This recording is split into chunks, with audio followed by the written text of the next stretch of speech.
ladies and gentlemen. Today I'm gonna teach you how to make this bar graph using Java. The way it works is that you select your name here. I'm gonna select David, and then when I adjust the slider here, the bar graph also changes its value or size. And then I'm gonna select Guido. You see. So I'm gonna teach you how to create this bar graph. I've already written the code, so I'm just gonna explain it. Okay, let's get into this. I'm gonna start by the bar graph model. I'm gonna go on top here. Now the bar graph model will tell you, this will give us information about the bar graph. Like, it's gonna give us the size, the number of items the bar graph will have. By items, I'm talking about the bars themselves. So there's gonna be the bar item here. This bar item represents this bar here together with the text here. So it's gonna have a percentage. This percentage will represent it's a portion of the total size of the height of the bar graph. Like, for example, you see this border here. This is the total size of the bar graph. So that percentage here will represent a portion of the height of this this border here, this bar graph here. So if, for example, you say the percentage is 40, then it means that the size of the bar will be 40% of this border here vertically. Okay, and then here I have the width. This represents the width of the bar.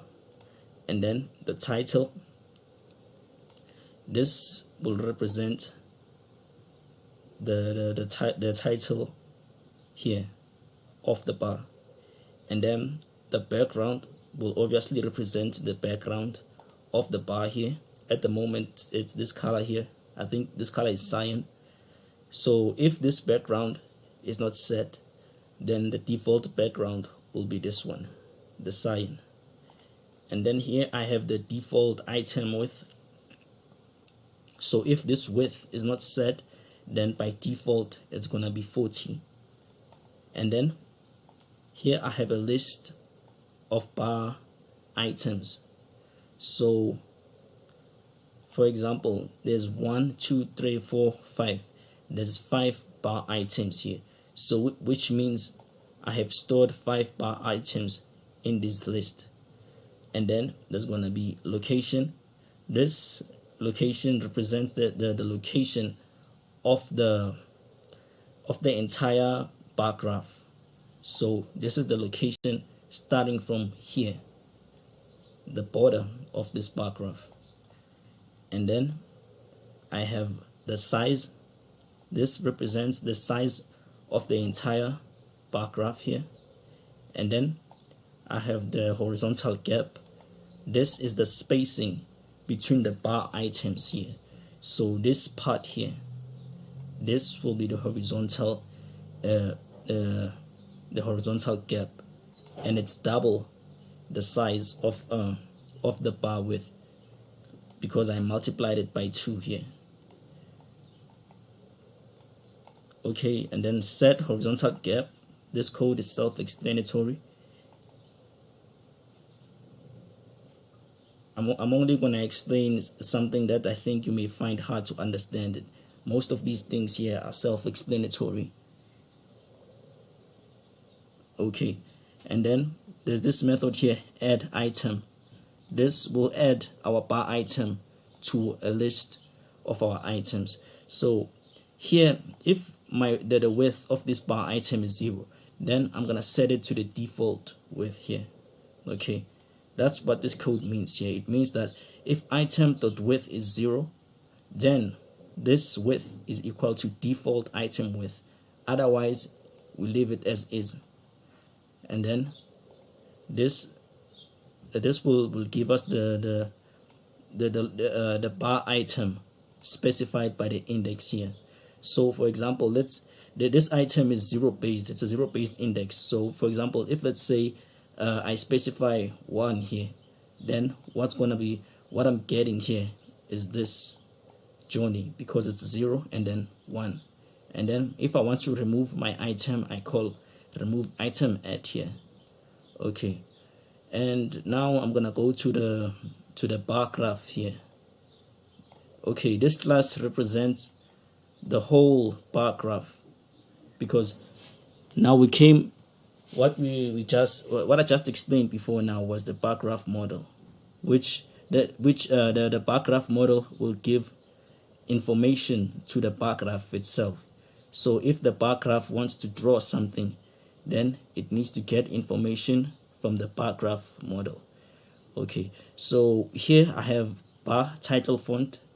This is the font, the font type here, and then here I set the location of the model. Okay, this will represent, this is the location of the entire bar graph, and then I set the size, and then here I just add some random items to the bar graph.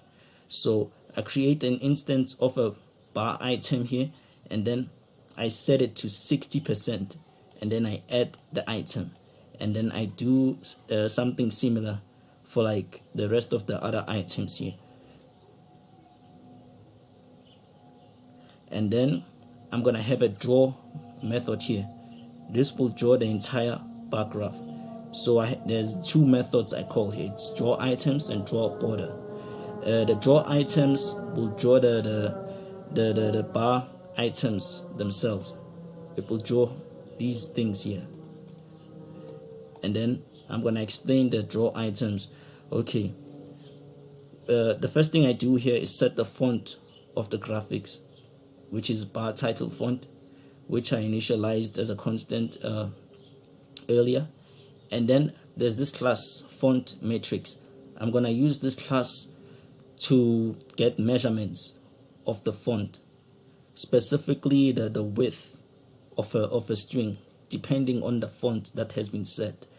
So, and then here what I do in this for loop is I go through all of the bar items that were added, and then I draw them. I draw each of them. So I have percentage height here. This will give me the percentage of the percentage of the height of the entire bar graph. So what I do is I take that percentage, divide by 100, and then I multiply by the height of the entire graph. This will give me the portion of the percentage of the entire height of the bar graph.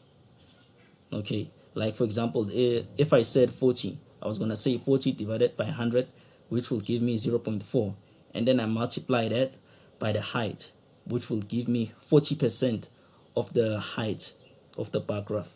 Okay, and then here I have I take the model of the location. I take the x location of the model, and then I multiply it by the horizontal gap, and I.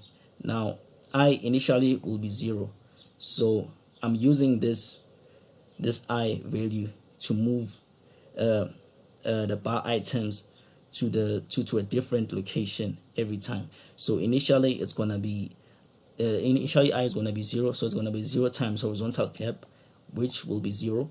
So this means that the first time this executes, it's just gonna be x plus 0, which will give us the get x itself. And then next time is gonna be 1, so I say 1 times horizontal gap. If for example that horizontal gap is 80, then it's gonna give us 1 times 80, which will be 80. So I'm using this to add some spacing to my bar items. And then here in my y location, I'm taking the height. Okay, I'm taking the height of my entire bar graph, and subtracting the percentage. Okay, so like let's say here this bar graph is 60%. To get this location here, I'm taking the entire height of this bar graph, and then I'm subtracting 60% of it. So it's gonna give me this location here. But I also need to add the y location of my model here, because otherwise if I just say the height and then I say the height of the bar graph and then I say minus that 60%, it's gonna be a little bit higher here. It's gonna be a little bit higher than where it is now. So that's why I need to add the x location, so that the y location of the bar graph, so that it is within within the bounds of this entire bar graph here. And then I'm setting the color of the background. So if the background of the bar item has not been set, then I set my own color here. Otherwise I just leave it as is. Okay, and then SW.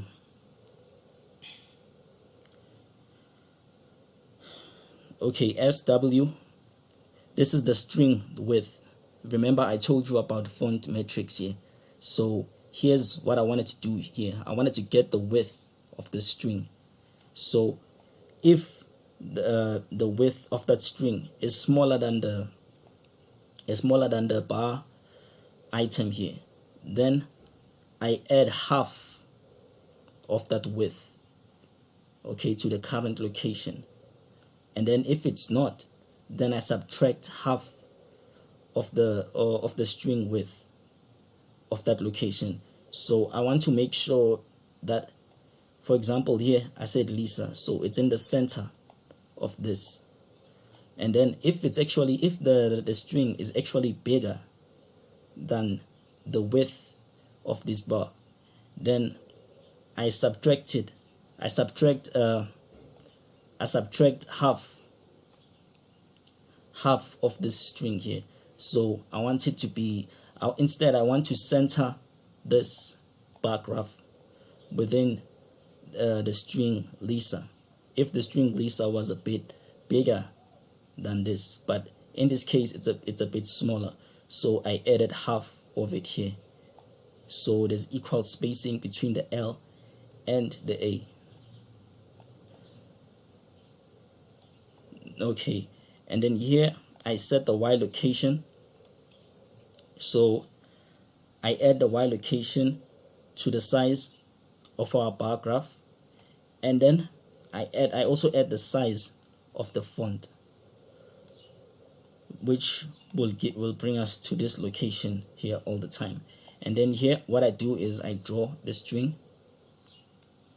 So this is the X location and this is the Y location. Now in Java, the location, the Y location of a string, it starts at the bottom of the string. Like for example, if I was gonna say, for example, the X location here, the X location of the string will start here at the bottom, where there's an intersection between the horizontal and the vertical line of the L. It's not gonna start here on top. That's how it works in Java. And then here, this code is pretty simple. I just set the color and then I draw a rectangle, a round rectangle, which is this border here. Okay, and then now I'm gonna move on to my bar graph app here. Okay, here I'm just declaring a component JSlider, JComboBox, and then I'm making instances here of the bar graph and the bar graph model, which I explained previously. Okay, and then I initialize the JSlider and then set the maximum to 100. Now I think by default it's already 100, but I just set it just to to keep my sanity. And then here I said set snap to ticks. I set it to false. Now set snap to ticks means that it'll automatically shift a bit if you are close to a certain point. I don't want that to happen, so I just leave it like that. And then set paint ticks. This means that these lines here you see will be drawn. Otherwise, if I say, for example, if I say false and then I run it, you see now those lines are not drawn anymore. I'm gonna set it back to true again. Okay, and then now what I did here is that I added a change listener. Okay, this will notify me every time I move this slider here. So the method I need to implement here. So I created an instance of a change listener, and I created an anonymous class, and then if you don't know what an anonymous class is, I suggest you go learn the basics of Java, and then come back to listen to this tutorial, because when I did this tutorial, I'm expecting you to be a little bit more intermediate with your knowledge of Java. Okay, so here I'm getting, I said I created a variable here called index, and then I set that value to the selected index of the J combo box, which contain names, different names of people. So here I need this is what it contains here: Lisa, John, etc. So if, for example, John is selected, then this index will be 1. And then what I do here is that I get the bar graph item within that index, and then I change its percentage to slider.getValue. Remember here I set the slider maximum to 100. So getValue here will return a value between 0 and 100 depending on the position of the slider. So if the slider is full here, it's going to be 100, and then it's going to be 0. Okay, and then this is important here. I called repaint. You see, if I don't call repaint, it's not gonna redraw everything I've drawn there. Let me show you. I'm gonna comment this, and then I'm gonna run it again. Okay, I'm gonna, you see, nothing is happening. You see, it's only gonna refresh the drawings if, for example, I maximize the window. You see, now it has disappeared. And then if I move it back again, nothing is happening, because it hasn't been told that it needs to redraw everything here. So if I maybe move the window, you see, it's back to the correct value again. So this is why it's important to call repaint here. And then after I initialize my my J combo box here, I call the add action listener. This means that I'm going to be notified every time the user selects an item in the J combo box. Okay, so when the user selects an item, here I'm getting the index that was selected. For example, if maybe Lisa was selected, she's the first one here, so it's going to be the 0 index. So, and then what I do here is set the value of the J slider, okay, to the current percentage of the bar item that points to Lisa. So if I select for example, let me select Johnny. Oh, I wrote John here by mistake, but it's okay. It's gonna work still. You see, it changes to the value of the bar item which Johnny represents here. Okay, and then here I simply just set the combo box to 0 by default. Okay, and then after I added the my component here, I started with slider and then edit names, which is the combo box. And then here what I did, this one is really important. In order for this is the method that Java calls every time when it wants to draw something within a component. It's paint component. Now, to ensure that you're actually overriding something, just make sure that you put this override notation here. Because, for example, you might type maybe 2 eyes by mistake, and then you see it will notify you that this doesn't override anything. So excuse me. So it's important that you add that override notation. Okay, and then here I call super.paint component. This will do some default paintings, and then after I draw, I call graph.draw. This will draw everything, because that's what the bar graph represents here. It represents the entire graph itself. Okay, and then this is some boilerplate code here. I initialize the JFrame, and then I add the bar graph app to it. Okay guys, thank you for watching. I'm gonna post the source code to the to the description. So yeah, please subscribe if you found this useful. Thank you very much.